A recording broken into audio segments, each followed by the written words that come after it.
Ayrılık aydımdan bari bizim için yalan yalı. Renkini yitirdi güller. Ana sen sol gidenin beri. Vakit bilme karışmanı. Tanımak dostu düşmanı. Ken ağlattılar bu yüreğimi. Yok ne demek pişmanı. Unuttum geçenleri, yüreğim yakanları, yalandan bakanları. Unuttum bugün, terk ettim kendimi, erk ettim fikirleri, saklamak gidenleri. Unuttum bugün, gitsinler yar yarına, canı canına, her kim yoluna. Baksınlar sağı soluna, çıkman yoluma, değmen gönlüme. Gitsinler yar yarına, canı canına, her kim yoluna. Baksınlar sağı soluna, çıkman yoluma, değmen gönlüme.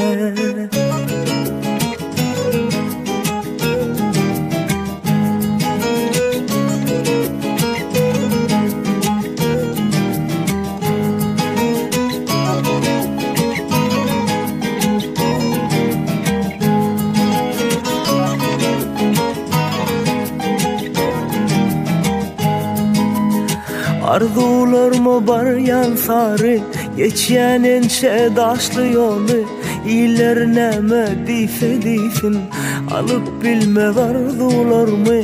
Vakit bilme karışmanı, tanımak dostu düşmanı. Ken ağlattılar bu yüreğimi, yok ne demek pişmanı.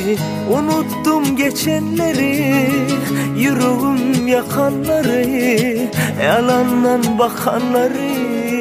Unuttum bugün, terk ettim kendimi, erk ettim fikirleri, saklamak gidenleri. Unuttum bugün, gitsinler yar yarına, canı canına, her kim yoluna.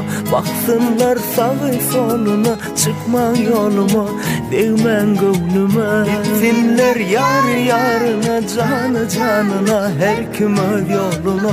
Baksınlar sağı soluna, çıkman yoluma, değmen gönlüme. Berikella yar yarına, canı canına, her kim yoluna.